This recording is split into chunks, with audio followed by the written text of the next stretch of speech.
اعوذ باللہ من الشیطان الرجیم، بسم اللہ الرحمن الرحیم۔ قل کہہ دیجئے، یا ایھا الناس، اے لوگو، ان کنتم اگر تم ہو، فی شکی شک میں، من دینی میرے دین سے، فلا اعبد الذین تو نہیں میں عبادت کرتا ان کی، تعبدون جن کی تم عبادت کرتے ہو، من دون اللہ علاوہ اللہ کے، یعنی اللہ کو چھوڑ کے جن کی تم عبادت کرتے ہو میں ان کی عبادت نہیں کرتا، ولیکن اور لیکن اعبد اللہ الذی میں عبادت کرتا ہوں اس اللہ کی، اللہ وہ ذات ہے، یتوفاکم جو تمہیں موت دیتا ہے، وامرت اور مجھے حکم دیا گیا ہے، ان اکونا کہ میں ہو جاؤں من المؤمنین ایمان لانے والوں میں سے۔ تو یہاں پہ یہ بتایا گیا کہ نبی صلی اللہ علیہ وسلم ہمارے کہ اے لوگو، جب اے لوگوں سے خطاب ہو تو پھر ساری انسانیت سے خطاب ہوتا ہے، جب ایمان والوں سے خطاب ہو تو صرف پھر ایمان والوں سے ہی ہوتا ہے۔ اللہ فرماتے ہیں قل کہہ دیجئے اے محمد صلی اللہ علیہ وسلم، یا ایھا الناس کہ اے لوگو، ان کنتم اگر تم شک میں ہو میرے دین کے بارے میں، کون سا دین؟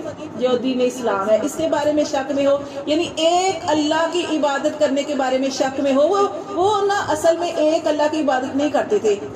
جیسے ہم نے پڑھا کہ ہر دن کا انہوں نے علیحدہ معبود بنا رکھا تھا، یہ ہوائیں بھیجتا ہے، یہ بارش دیتا ہے، یہ روزی دیتا ہے، یعنی ہر دن کا 360 دن اور 360 جو تھے انہوں نے معبود بنا رکھے تھے، تو وہ ایک خدا کو ماننا ان کو بہت مشکل تھا۔ تو یہاں پہ نبی صلی اللہ علیہ وسلم ہمارے ہیں کہ اگر تم میرے دین کے بارے میں شک میں ہو تو یاد رکھو کہ میں ان کی عبادت نہیں کرتا جن کی تم عبادت کرتے ہو، لیکن ہاں میں اس اللہ کی عبادت کرتا ہوں، وہ اللہ جو وفات دیتا ہے، یعنی تمہاری روحوں کو قبض کرتا ہے۔ جب موت کا فرشتہ آئے کون بچ سکتا ہے؟ اللہ فرماتے ہیں میں اس نبی سے فرماتے ہیں کہ میں اس اللہ کی عبادت کرتا ہوں جو تمہیں موت دیتا ہے، یعنی جس کے ہاتھ میں ہے زندگی بھی اور موت بھی۔ وَأُمِرْتُ اور مجھے حکم دیا گیا ہے، ان اکونا کہ میں ہو جاؤں من المؤمنین ایمان لانے والوں میں سے۔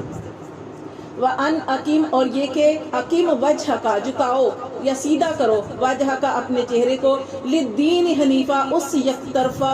سیدھے دین کے لیے، یعنی صرف اس اللہ کی عبادت کرو یکسو ہو کر، وَلَا تَكُونَنَّ اور نہ تم ہونا من المشرکین شرک کرنے والوں میں سے، اور وَلَا تَدْعُوا اور نہ تم پکارو من دون اللہ اللہ کے علاوہ، ما لا ایسوں کو جو نہیں ینفعوکا جو نہیں تمہیں نفع دے سکتے، وَلَا يَضُرُّوکا اور نہ ہی تمہارا کچھ بگاڑ سکتے ہیں۔ کون؟ بت خود اپنے ہاتھوں سے بنائے ہیں، یہ تمہیں کیا فائدہ دے سکتے ہیں اور کیا تمہارا نقصان کر سکتے ہیں؟ پتہ نہیں کیسا ان کا عقیدہ ہے کہ خود ہی اپنے ہاتھوں سے بناتے ہیں اور آنکھیں بھی بناتے، سب کچھ بناتے ہیں، وہ سن نہیں سکتے، دیکھ نہیں سکتے۔ تو اللہ فرماتے ہیں وہ تمہارا فائدہ کر سکتے ہیں اور کیا تمہارا بگاڑ سکتے ہیں۔ فَإِن فَعَلْتَ پھر اگر تم نے ایسا ہی کیا، کیا پھر تم نے اگر ان کو پکارا، فَإِنَّكَ تو بے شک تو اِذًا مِنَ الظَّالِمِينَ اس وقت ظالموں میں سے ہو جائے گا۔ ظالموں سے مراد شرک کرنے والوں میں سے، کہ اگر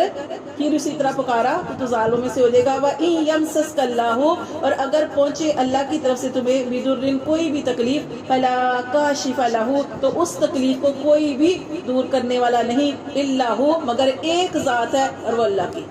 کوئی تکلیف آ جائے، پریشانی آ جائے، کوئی مال نہیں بچا سکتا، ٹھیک ہے؟ آپ دیکھیں اتنے لوگ جو بیمار ہوتے ہیں، اگر چاہیں تو جو عمرہ لوگ ہیں ان کا تو کوئی مرے ہی نہ، لیکن اللہ تعالیٰ نے ہر چیز اپنے اختیار میں رکھی ہے کہ اگر کسی کے اوپر کوئی حالات آ جائے، کوئی بیماری آ جائے، اگر اللہ کا حکم نہیں ہے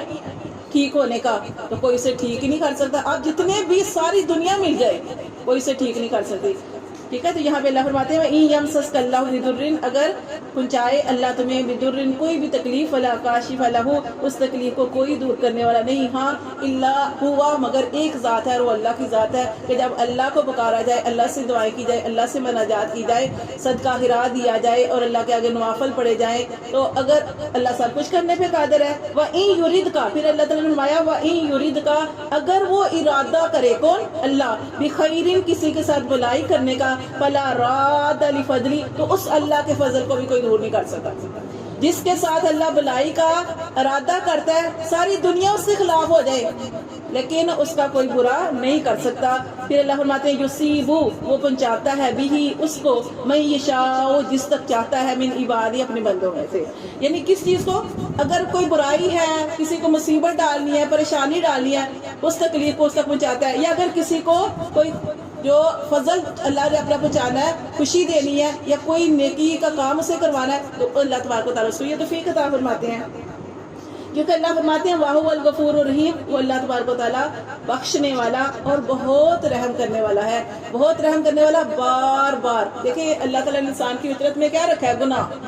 نبی صلی اللہ علیہ وسلم کی حدیث کا مفہوم ہے کہ ہر بنی آدم جو ہے وہ گناہ گار ہے، خطا کار ہے، اس کی فطرت میں خطا رکھی گئی ہے، لیکن اللہ کو کیا پسند ہے کہ جب غلطی ہو تو اس اللہ کی طرف رجوع کیا جائے، اور وہ بڑا بخشنے والا اور بار بار رحم کرنے والا ہے۔ اب بار بار کیوں آیا؟ کیونکہ ہم سے بار بار غلطی ہوتی ہے، انسانوں سے بار بار غلطی ہوتی ہے، تو جتنی دفعہ بھی اللہ کے دروازے کو کھٹکھٹائیں گے اللہ کو غفور الرحیم ہی پائیں گے، رحم کرنے والا ہی پائیں گے، اس لیے اللہ تعالیٰ نے یہ فرمایا۔ پھر آگے دیکھیں، قل آپ صلی اللہ علیہ وسلم کہہ دیجئے یا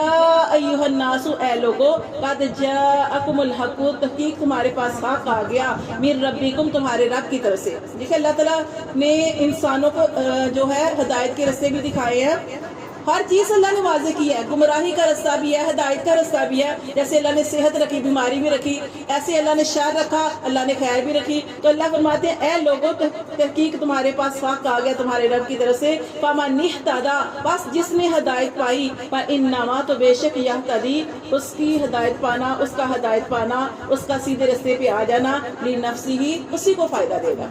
اب اللہ کو فائدہ دے گا اگر آپ نیک بن رہے ہیں، اچھے سلوک کر رہے ہیں، ایمان پہ ہیں، نماز روزہ اخلاق اور اللہ کے حقوق ادا کر رہے ہیں، بندوں کے حقوق ادا کر رہے ہیں، کس کو فائدہ دے گا؟ یہ انسان کے اپنے فائدے کے لیے ہے، دنیا میں بھی اور آخرت میں بھی۔ اللہ فرماتے ہیں یہ جس نے راہ پائی سیدھے رستے کی، تو اس کا راہ پانا اس کی اپنی جان کو فائدہ دے گا۔ ومن ضل، اور جو بہک گیا، فانما، تو بے شک یضل، اس کا بہکنا، علیہا، اس کا وبال اسی کے اوپر ہے، وما انا علیکم، اور نہیں ہوں میں تم پر بھی وکیل کارساز۔ اب یہ دیکھیں یہ چھوٹی سی جو یہاں پہ وما انا علیکم بھی وکیل، میں تمہارے اوپر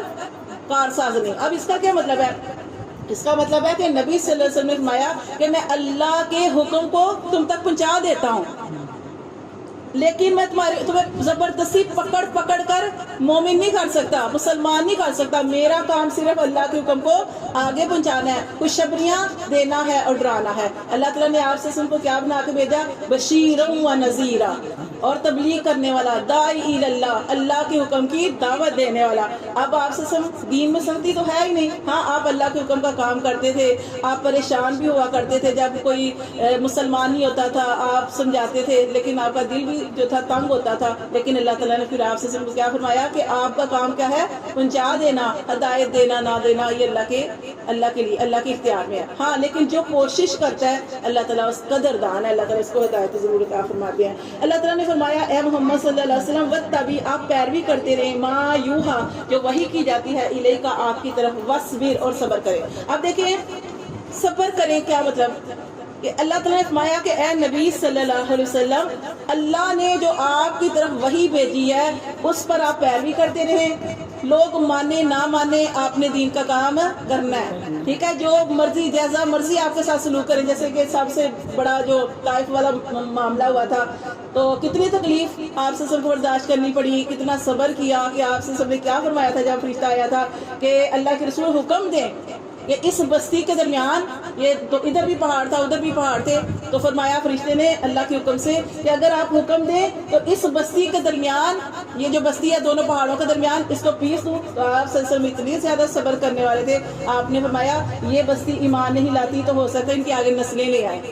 اتنا کوئی صبر کر سکتا ہے کہ آپ کو مارا جائے، آپ کے نبی کے ساتھ یہ سلوک کیا جائے، اور نبی پھر دعا دے رہا ہے، امید رکھ رہا ہے۔ تو اللہ تعالیٰ نے یہاں پہ پھر آپ سے کو فرمایا کہ اے محمد صلی اللہ علیہ وسلم تکلیفوں کو صبر کے ساتھ برداشت کرتے رہو، حتیٰ یہاں تک کہ یحکم اللہ، یہاں تک کہ اللہ کا حکم آ جائے، وَهُوَ خَيْرُ الْحَاكِمِينَ، اور وہ بہترین فیصلہ کرنے والا ہے۔